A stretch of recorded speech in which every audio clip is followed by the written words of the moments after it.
Good evening and welcome to Kentucky Humanities' Facebook Live discussion of Robert Penn Warren's All the King's Men. I'm Bill Goodman along with Richard Taylor, a professor at Transylvania University, former poet laureate of Kentucky, and also a Robert Penn Warren scholar. This is the first Facebook Live discussion in a series of 3 that we'll be conducting over the course of the summer. Our Kentucky Reads program, our Kentucky Reads All the King's Men by Robert Penn Warren, will also include a number of other activities, 5 statewide discussions. We'll have book club discussions led by a scholar all across the state. There are 25 of those in number. There's a documentary on Robert Penn Warren's life being produced by KET's Tom Thurman. We will also have the movie All the King's Men down at the Kentucky Theater in Lexington. The play All the King's Men will be presented in Louisville and Lexington, so there are a number of activities along with our Kentucky Reads program. But tonight, our discussion with Richard will be the first 3 chapters of All the King's Men. And Richard, let me first of all welcome you. Thank you, Bill. Thank you for being here. So many people put this on their list as one of the greatest novels ever written. Some people think certainly the top 100 greatest novels. Why is that in your perspective?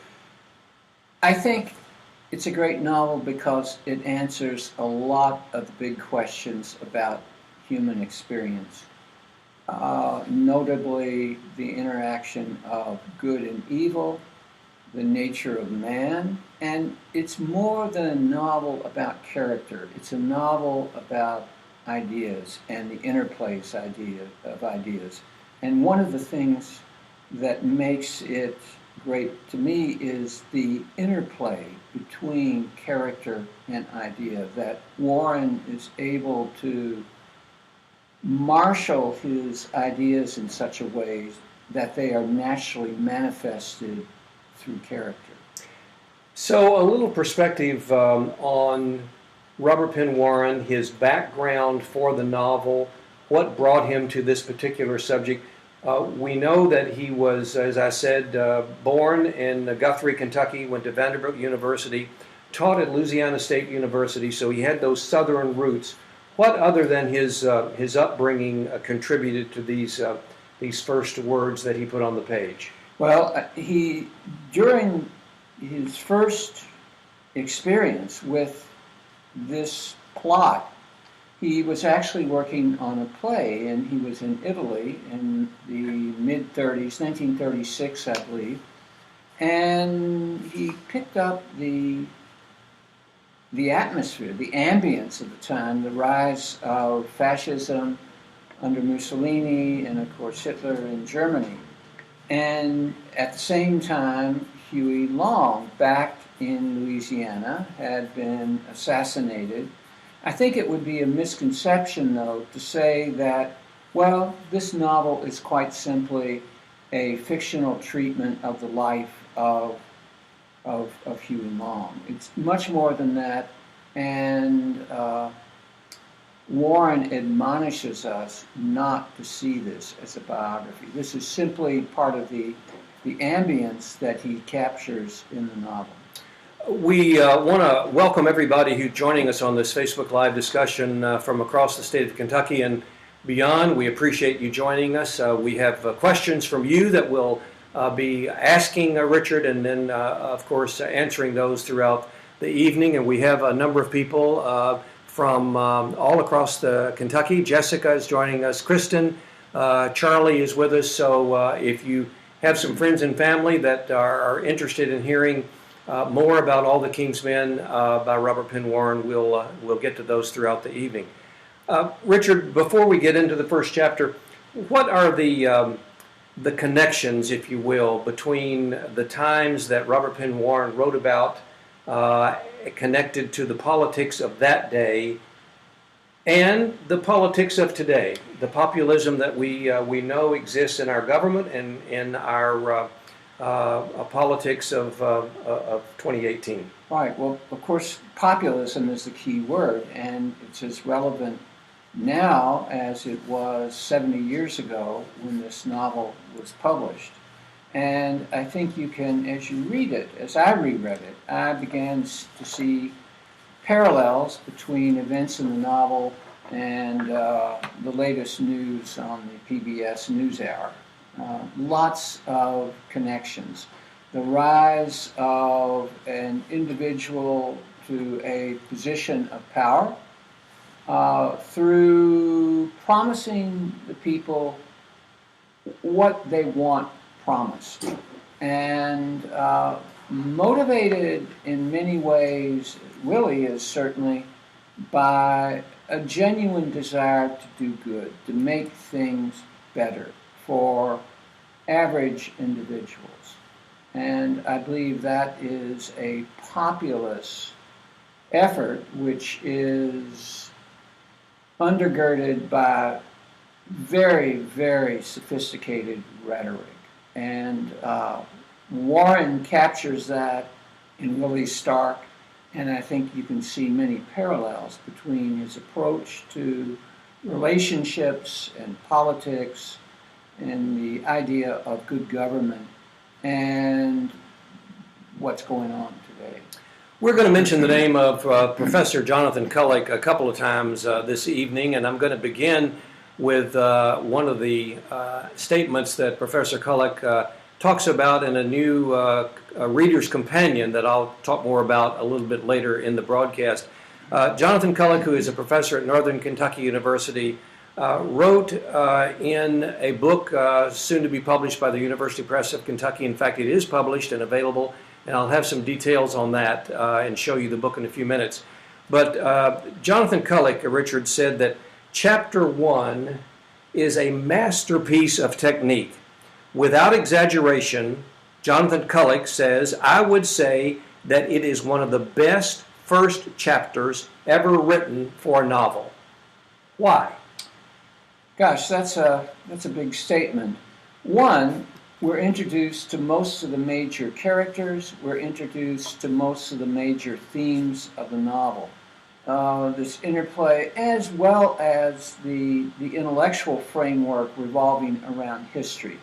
Because as Warren constructs his plot, he shuttles between past and present.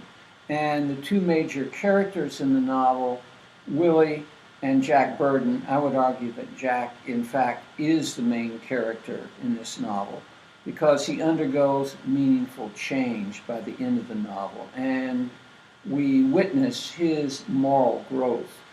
Willie, to some extent, beyond these first explorations in the early chapters, is a kind of fixed character who moves from idealism, a genuine idealism, to a kind of cynical approach to politics in America. He, in a way, I was thinking about this today, he follows the Enlightenment idea of the perfectibility of man and the perfectibility of man's institutions. And Willie genuinely wants to improve things for people. And he does that, we see it later, of course, in the novel, in the construction of this hospital. The problem is that he gets sidetracked, and he begins to learn that his naive idealism is an invitation for others to exploit him. And as a consequence, he becomes much more practical and hard-headed, and to some degree even cynical. Though he aims for the good, he's willing to use improper means to achieve the good. I think one of the aspects that we've also talked about and that Jonathan writes about, you've mentioned the main characters, the protagonists, if we can use that in the plural, with Willie Stark and Jack Burden. But there are other characters in Chapter 1 that are introduced. In fact, just about the entire cast, I'm going to imagine. And talk about a few of those other characters that are introduced in Chapter 1. One important one, of course, is Judge Irwin. And Judge Irwin emerges as a kind of father figure. And if we had to tie him to an idea, it's probably the man as the man of principle. And we're going to learn as Jack studies events and looks at the way that the past affects the present, we're going to learn that Judge Irwin is not as really pure as we might have imagined. There are going to be other revelations as well, of course.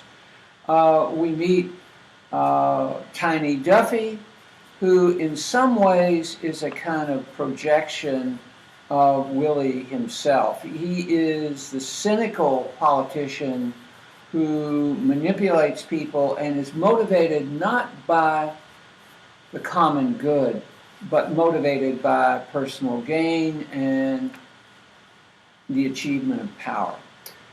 What about the women characters? You're also introduced to those in the first chapter. Well, we meet Sadie Burke, and Sadie is, in some ways, again, an inveterate politico. She is morally, well, she's amoral, you might say, and a little cynical, and she becomes kind of the truth teller. She reveals to Willie in a very critical scene in these first 3 chapters that in fact he's been duped by members of his own party in order to split the vote so that someone else can be elected. And that's a terribly disillusioning moment for him. He's been made a fool. Exactly. We also get some introduction to Anne Stanton. You know, of all the characters in the novel, Anne is in some ways the main character. She's the least developed. We see her as the childhood sweetheart. She is definitely tied to Jack's past at Burden's Landing. She is privileged. She's fundamentally a decent person, as is another minor but important character, Willie's wife,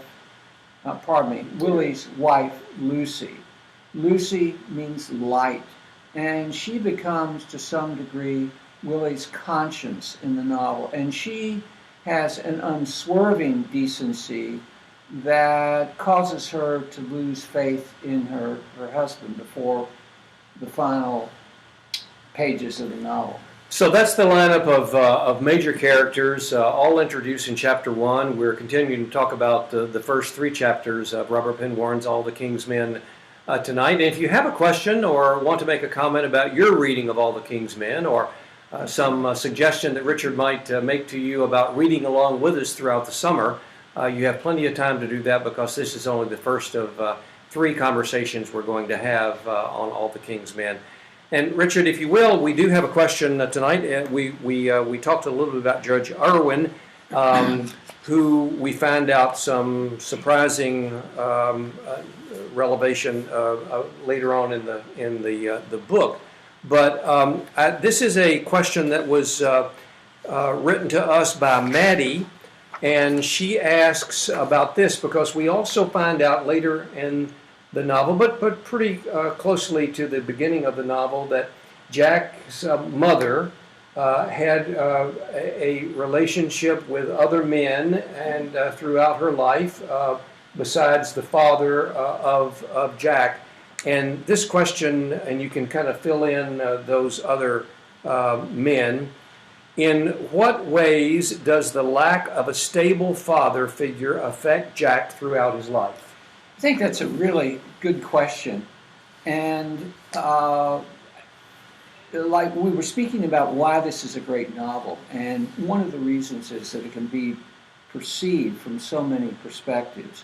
One of them is this idea of this. Jack's character, in part, is explained through his search for a father. He is the person he believes to be his father, the so-called scholarly attorney, has left the family disillusioned and has gone to remote parts to work in a mission, giving up his brilliant law practice. His mother is not a strong character. She needs to be praised, and as a consequence, she has marriages or liaisons with any number of characters. The Italian count, I remember, the young executive. And what's interesting about this is it also reflects on Jack. The way Jack characterizes these people demonstrates a kind of hard-nosed cynicism, which really embodies his character during the early stages of the novel. So you think that that her relationship with men, the absentee fathers, his own father, really, we see throughout the novel that there are times when Jack portrays a strength, but there are also many times when he gives up on either school, or he might not finish a project, he quits a job. You think some of this is formulated from his lack of a strong father figure or someone in the home with him? Yes, and thinking of Warren's education, his background, he draws on classical literature, and there is a lot of Oedipus in Jack Burden, and even to the degree that, as we'll see later on, that he becomes the instrument, really, of his own father's death, as does, of course, Oedipus. There are countless numbers of passages and sentences and verbiage and word use throughout the novel. It is extraordinary in its in Warren's skill. And we want to talk a little bit about that. Richard has chosen idealism to sort of pinpoint, which comes up again in the first chapter. And Richard, if I can, I'll just read that passage to you on page 45 if you're following along with us with your own copy of All the King's Men. And again, this is not only about idealism, it's about the way Robert Penn Warren structures this in a way that you might not think could be effective, but then is. And he writes, "I heard somebody open and shut the gate to the barn lot, but I didn't look around. If I didn't look around, it would not be true that somebody had opened the gate with the creaky hinges, and that is a wonderful principle for a man to get a hold of. I had got hold of that principle out of a book when I was in college, and I had hung on to it like grim death. I owed my success in life to that principle. It had put me where I was. What you don't know don't hurt you, for it ain't real. They called that, capitalized, idealism in my book. I had when I went to college, and after I got a hold of that principle, I became an idealist. I was brass-bound idealist in those days. If you are an idealist, it does not matter what you do or what goes on around you, because it isn't real anyway."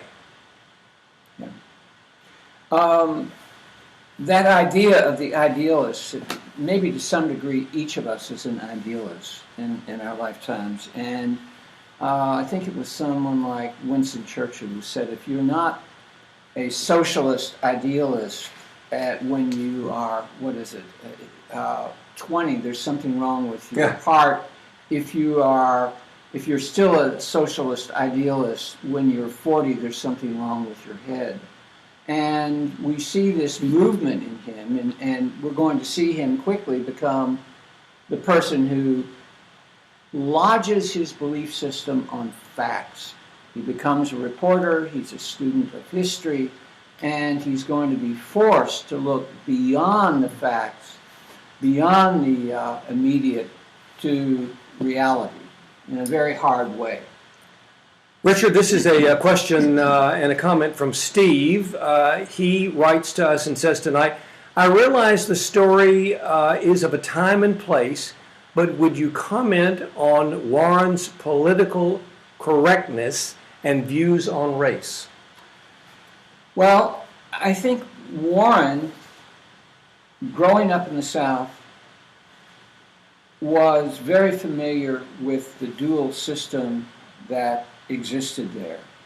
And that doesn't mean that he condoned it. He was also a highly educated individual whose own beliefs beyond this novel demonstrate that, in fact, he was sensitive to the injustices that had been perpetrated against persons of color in this country.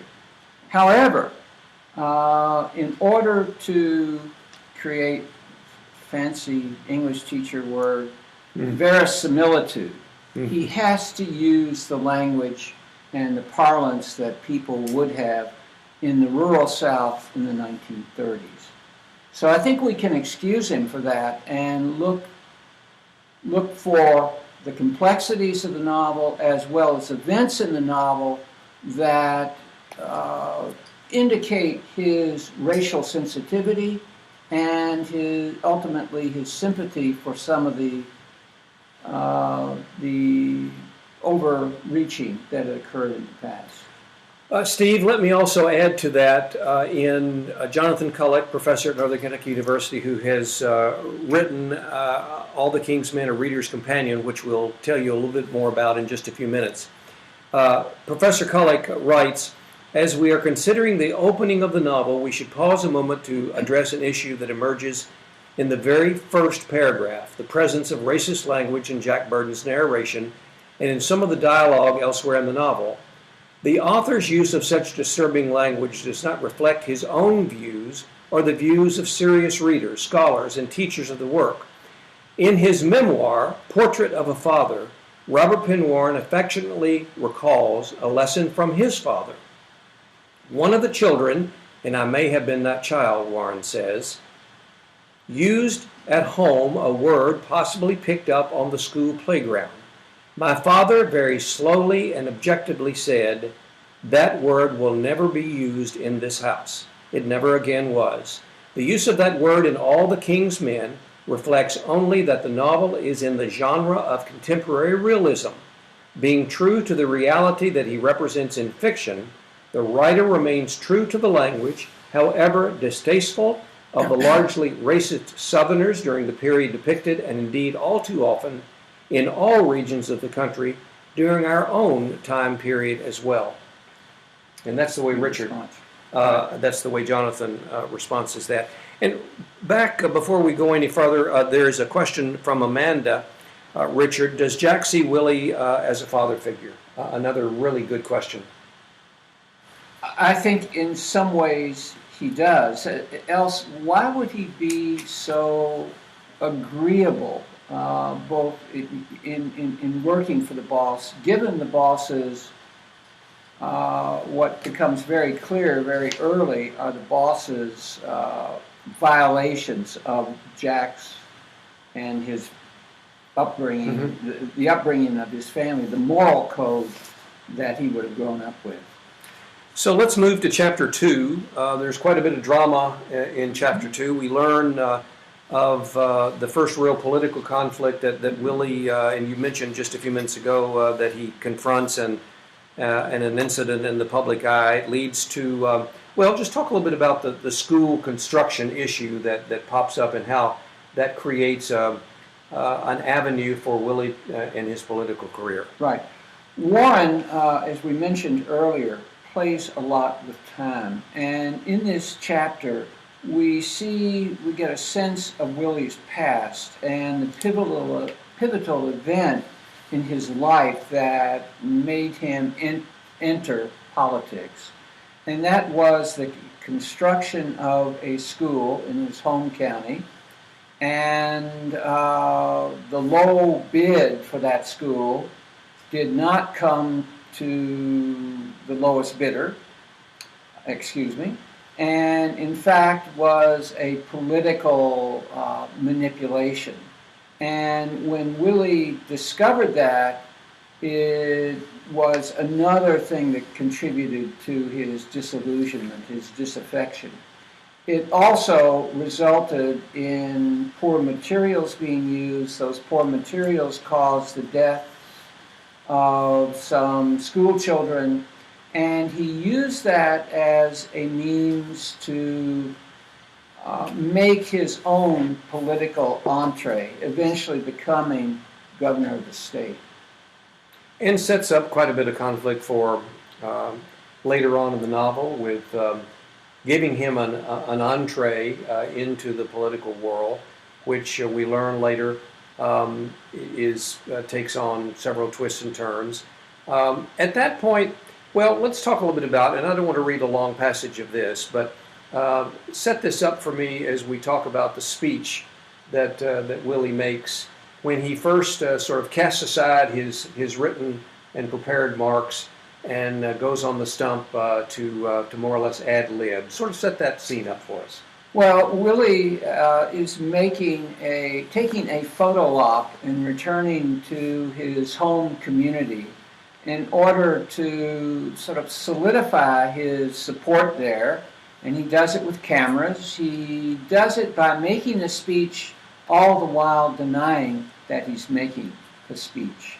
And he says simply, I'm coming home to see my family, and they visit the house where he lives that is unpainted, not because he can't afford to paint it, but because that is the image that he is creating. The rhetoric of the speech itself is extremely artful. The speech that's delivered from the stump before a crowd is quite a surprise to his aides, especially to Tiny Duffy. And Richard, if I'm not mistaken, at that point, Jack is just an observer, is he not? He's not working? No, that's right. Jack is a reporter at this time in the novel, and he's covering this event. He's not actually working for Willie at this point, as I remember. They're in Mason City, and Willie again. It's not a long speech, but it just a few words from the speech. He says, "I have a speech here," he said. "It's a speech about what this state needs, but there's no use telling what this state needs. You are the state. You know what you need. Look at your pants. Have they got holes in the knee? Listen to your belly. Did it ever rumble for emptiness? Look at your crop.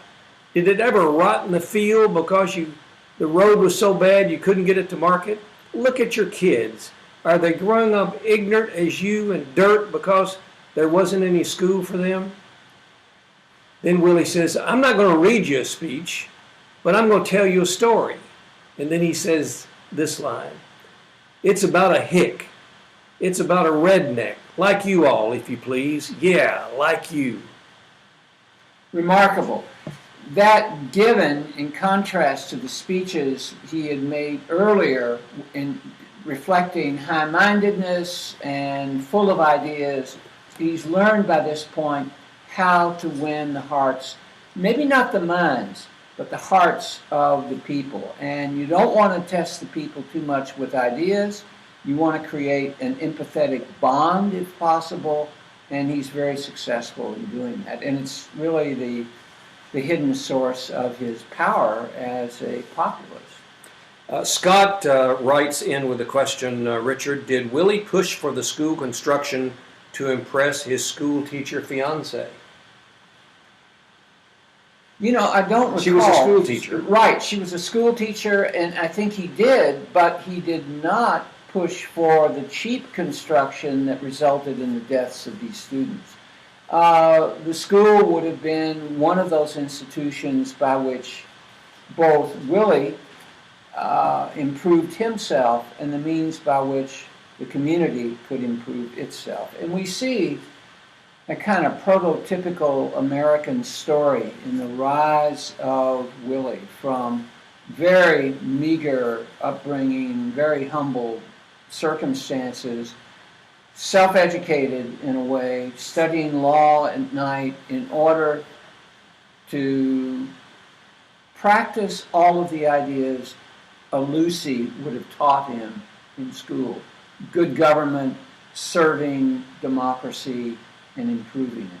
So we're in chapter 2. What how is Willie drawn at this moment before we go on and find out that not everything is it appears in chapter 2 as Well, far as his character is concerned. if we're referring to the present part of it, we see Willie getting much more, becoming cannier about what it means to be a politician and how to achieve one's end.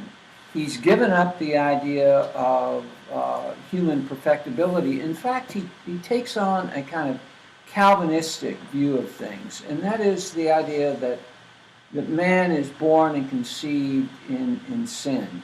And he's learned how to turn that idea into practical use through intimidating, bribing, or forcing other people to do his will. I want to return once again to language and have you talk a little bit about Robert Penn Warren's style, his narrative verse, his descriptions of there are so many excellent examples. You and I've talked about whether or not we find writing like that today in contemporary fiction. I'm sure that's arguable. Yeah. Here's another example, and if you will. Sure. And I think one of the things, and I want to ask you to comment on the other side of this passage, and that is we are learning, reading along with Warren. He's drawing the characters very well, very precisely, and then all of a sudden there's a pause where he takes a paragraph or two for a descriptive piece that you would not ever think you would pause to write. Yeah. But Robert Penn Warren did. This is when they're in Mason City.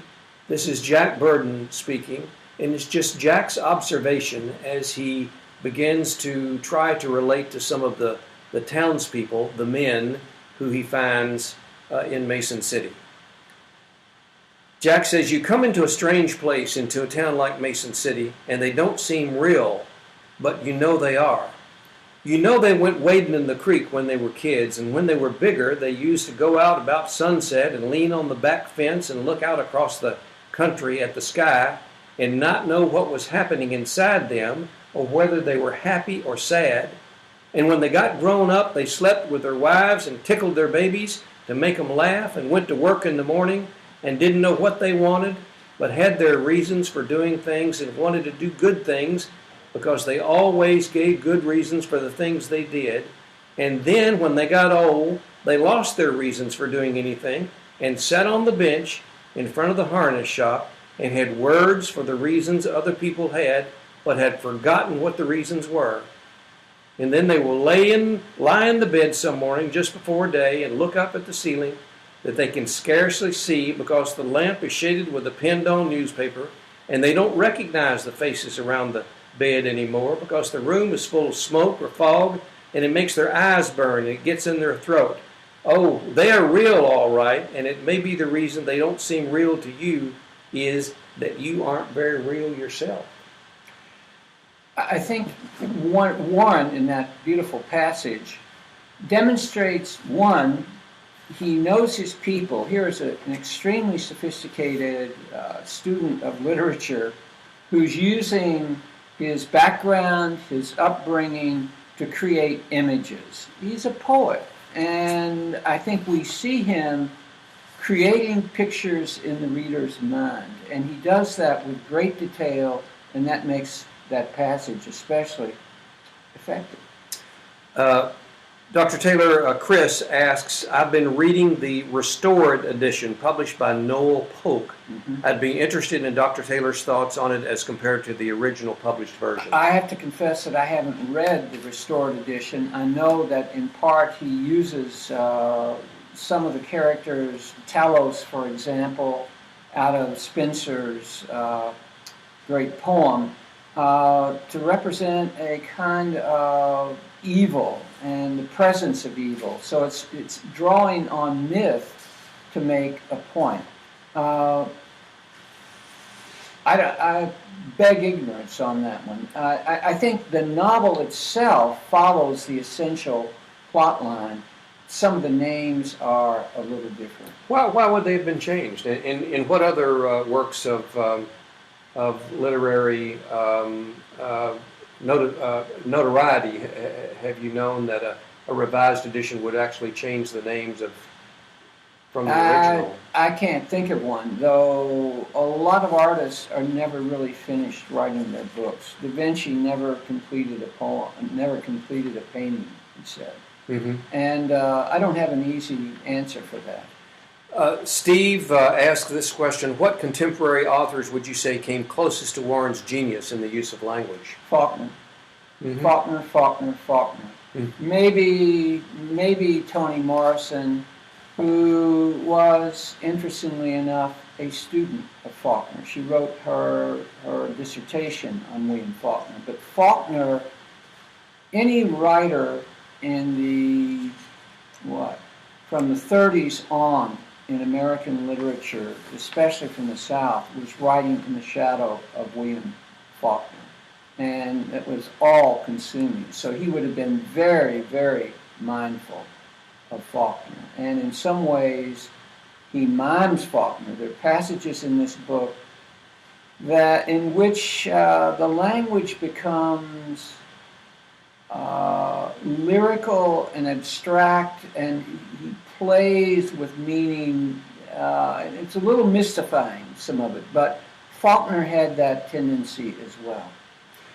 If you will, I want to ask you to assist me and hold this up to the camera, and Sure. we'll get to that. This is we want to take a pause here before we go into Chapter 3 and tell you about Professor Kulik's book, All the King's Men, A Reader's Companion, published by the University Press of Kentucky, available now at the University Press of Kentucky or at bookstores. Jonathan Kulik is an extraordinary Warren scholar at Northern Kentucky University. He'll be joining me for the third conversation as we conclude our summer series and read. And Richard, we have, the staff at Kentucky Humanities, we've all found this to be really quite an extraordinary read, a real companion that really sort of explains, as we used an example earlier, some of the passages that some of us average readers would not quite grasp on first reading of this novel. But Jonathan does such a good job. He speaks to the timelessness of the book. Also goes to great lengths to really address the politics of the day, as well as the politics of, as we mentioned earlier, of 2018. And why we chose this novel, not only because it is the anniversary of the Pulitzer Prize for the novel, but in cooperation with our Kentucky Reads program, Jonathan and the University Press put this companion together, and it's just excellent. So KentuckyPress.com is the place where you can find out where the book is available, and again, it'll be in all of your bookstores soon. And once again, it's a great little handy companion along with All the King's Men. Well, let's move to Chapter 3 and the years 1933. And really, I guess in a way, this chapter sort of belongs to Jack, the narrator again, Jack Burden, and his family. And a number of areas, again, we know and learn a little bit more about his interaction with his mother. And so if you will, again, let's talk a little bit about Jack going home to the place that he's known and grown up, and just give us a description of all that. Well, you know, when you think of Burden's Landing, the names in this novel have a lot of significance, and Burden itself represents the burden of the past with which Jack at first is unwilling to reconcile with his present. And so we enter this very refined, idyllic atmosphere at Burden's Landing, which is a very in marked contrast to the hard-nosed political world in which he's now operating. And the character who represents a kind of bridge here is Judge Irwin. And Irwin, as you mentioned before, I've seen as the man of principle, who is upright and refuses to support Willie and his faction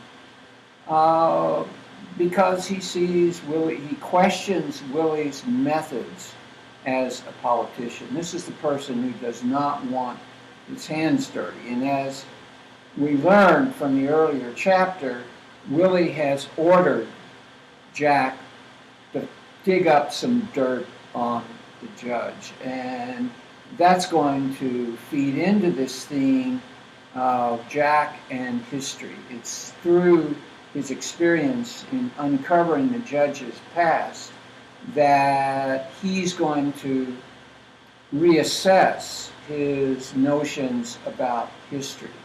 And maybe we should talk a minute or two about what that distinction is. When you and I went to school, we probably learned that history is simply the record of the past. And Jack tends to look at history in that light as a kind of an assembly of facts. And he's later going to learn that history is much more fluid. It's not something that occurred simply in the past. It's something that impinges on the present, that the past can act in meaningful ways to determine human fate. I think it's close to genius, in my estimation, the way we're introduced to Judge Irwin, yet what occurs, and I don't know whether to put out a spoiler alert here. This is the time that you should turn the volume down on your Facebook Live discussion, or not. But we're not going to go that far. Quite frankly, I don't want to do that. But there is, for me, an extraordinary surprise that occurs later on in the novel. But it all reverts back to what occurred in the first 3 chapters with the introduction of Judge Irwin. He does this in a number of ways of going forward in time and then looking back. And that what is that writer's technique to handle time in such a way that is so intriguing? You don't maybe know at the very moment that it is introduced, but when it happens later, it all makes sense. Yeah. What he does is violate basic storytelling, which tends to be linear and follow a chronological approach. Instead, in order to play with his themes, and to play with these parallel characters whom he's created, he violates time in order to underscore certain thematic concerns. And it's almost as though he's following another pattern of experience here in order to illuminate one and the other, and especially that interplay between the past and the present. Here is a question regarding time from Maggie. She writes in and says about time, how is time manipulated in the first 3 chapters of the book? And how does this perversion of the linear nature of time contribute to the themes of the book so far? Maggie, thanks. That's another excellent question. Yeah, to put it another way, I think he breaks down the distinction, the dichotomy between the past and the present, and he gives it a certain fluidity. Both in present actions are in part predicated on past, and the past becomes the means by which we know the present. And so we seek history as a kind of summary of actions and motivations, of goodness and evil, and the interplay of the two. And that's something we haven't talked about a lot, but there's a lot of interpenetration between good and evil in these events, and the way they are interpreted and the way they play out. This comment by Chris, who called in the question about the different versions and the Right. Noel publication. Chris says, Having lived in Louisiana and Kentucky, one of the things I noticed in this edition is that passages in dialect have something of a Kentucky cast to them. Sure. Is that true of the original as well? I think it is, yes. And that's, again, Warren's ability to straddle worlds. He can be an intellectual on the one hand, given to flights of poesy and lyricism and philosophy. But on the other, he has his hand, as Thoreau might have put it, on the huckleberry bush. Always keep one's hand on the huckleberry bush, Thoreau tells us. Warren does that. He knows his people, and though for most of his life, Warren did not live in Kentucky, still, Kentucky becomes his point of reference, and it's probably the place in which he learned the basic patterns of speech and his ways of thinking in a southern way, which probably carries over to Louisiana and other portions of the South. But it's also true that in a number of his other novels, some based in Kentucky, Sure. and in his poetry, Yeah. that he often returned to the rural landscape, to the place where he grew up. Yep. And even though he lived afar, he still used Kentucky as his reference point. Somewhere, Warren gave the dictum that the novels of Kentucky are to be written from its courthouses. Mm. And he is a student of the past, just as Jack Burton will see as a student of the past.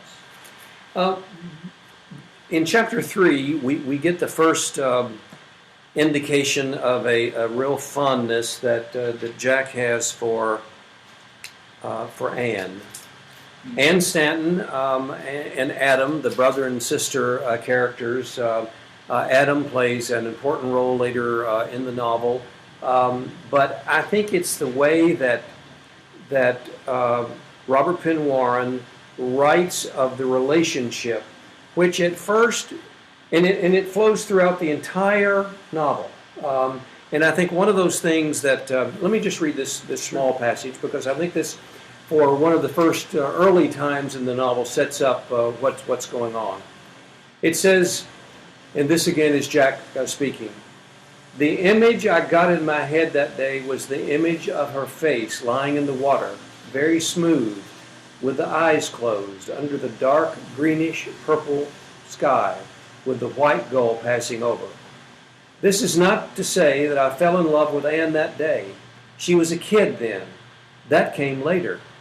But the image would have been there if I had never fallen in love with her, or never had seen her again, or had grown to detest her. There were times afterwards when I was not in love with Anne. Anne told me she wouldn't marry me, and after a while I married Lois." Jack did marry Lois, who was a better-looking girl than Anne, the kind that they turn around on the street to see.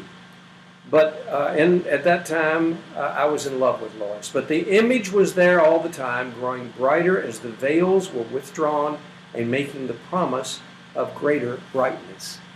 Now, I'm not a romanticist, Richard, but that's a love story in development.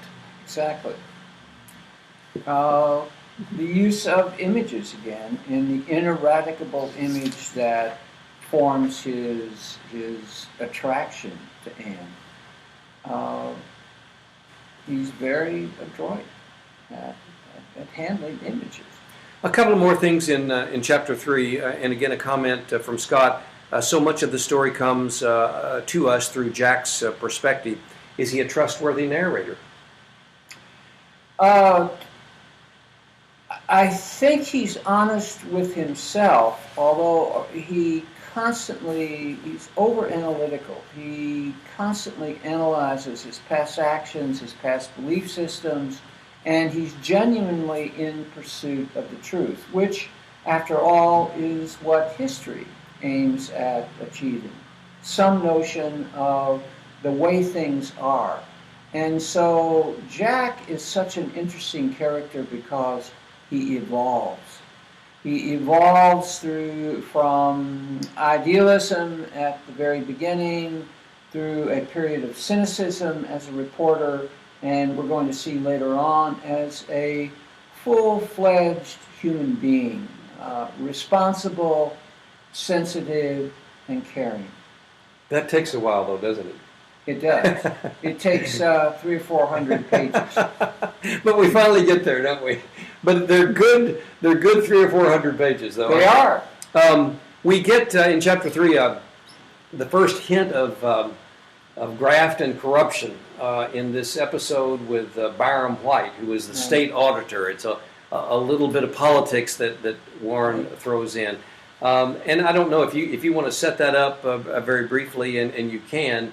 But it's a confrontation that at that time Governor Stark is having with the state auditor over some misdeed, and I'll just let you talk a little bit about that, and then I'll ask you a question. Well, as Warren put this novel together, I'm sure he said, well, now I have Willie in a position of power, and I need to show that power being exercised. So he creates the Byram White episode, in which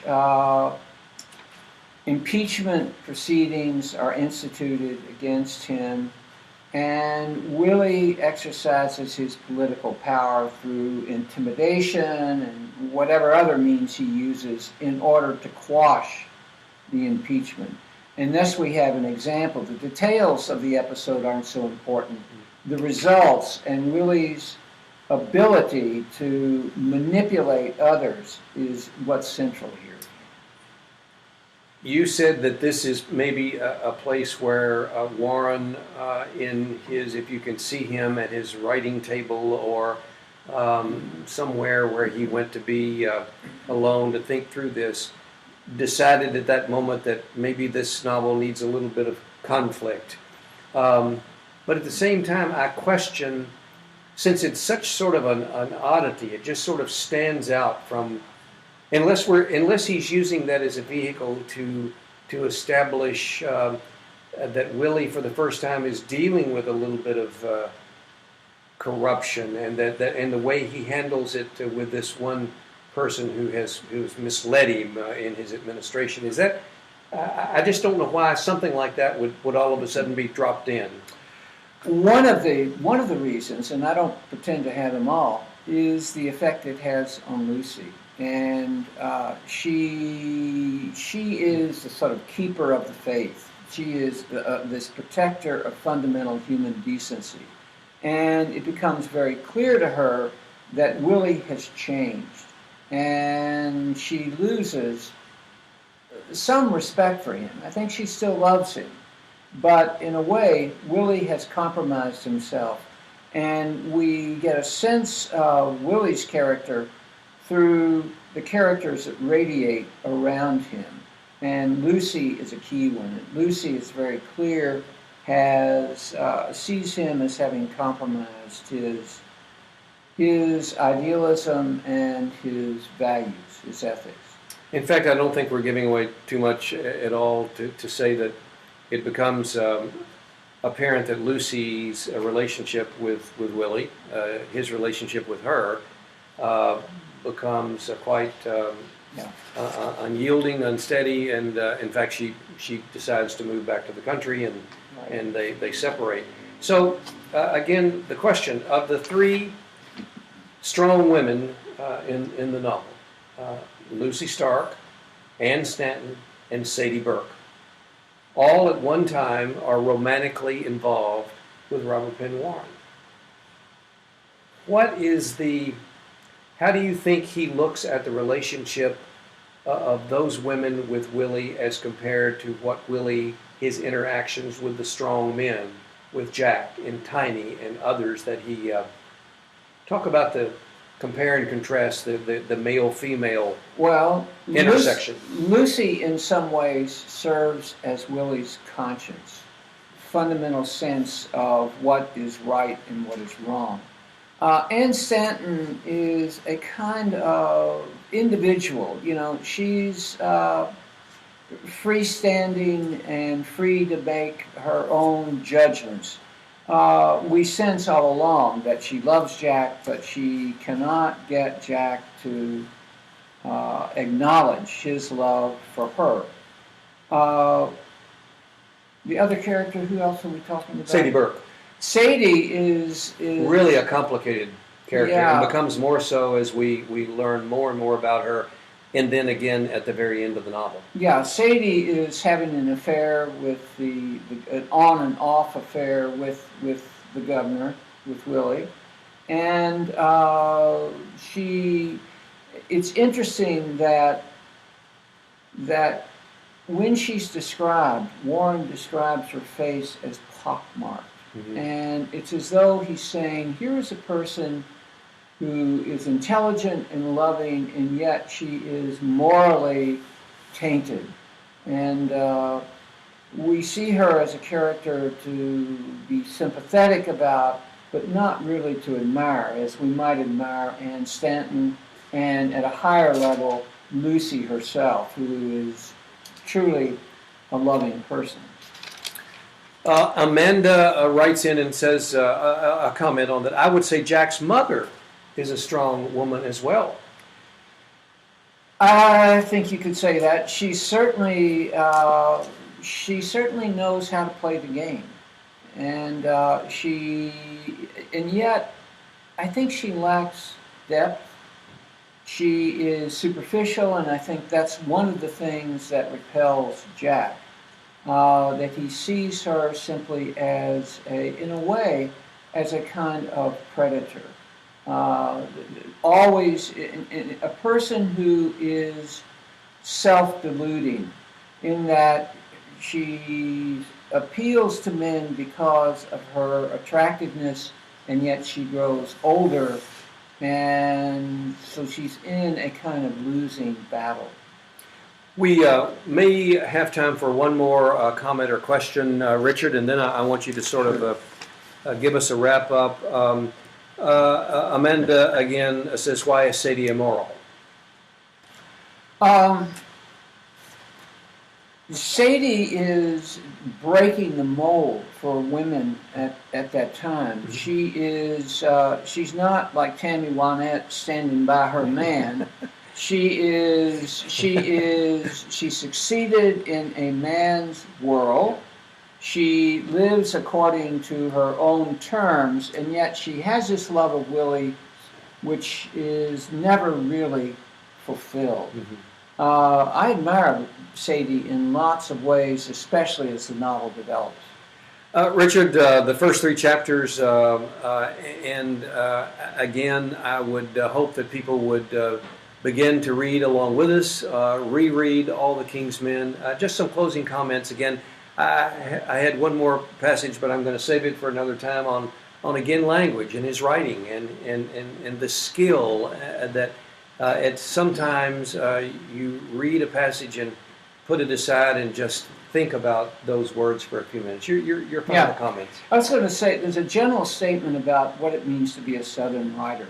And it is said that Southern writers have a sense of history, they have a sense of family, and they are born storytellers. And I've been to Guthrie. I don't know much about Guthrie, but I suspect that there was a very strong storytelling tradition in that rural western Kentucky community, just as there is all over this state, which is one of the reasons I theorize that this state has produced so many able storytellers. It's that tradition. It's in large part an oral, not so much literate tradition. And yet, when you take a Robert Penn Warren or Wendell Berry, they're very much a part of that rural tradition, and that pays a lot of attention to rural folkways and ways of living. That wraps up our first Facebook Live discussion on Robert Penn Warren's All the King's Men. We want to thank Richard Taylor for his expertise and his knowledge about the novel, and appreciate him being with us so much. We'll be back on July the 17th. Northern Kentucky University English professor Jessica Heineman will join us for the second discussion, and we'll be reading chapters 4, 5, and 6. So your assignment for the summer is not to read the entire novel, but to read along with us. So in July, chapters 4, 5, and 6, and we hope you can join us then. For Kentucky Humanities, I'm Bill Goodman. Good evening.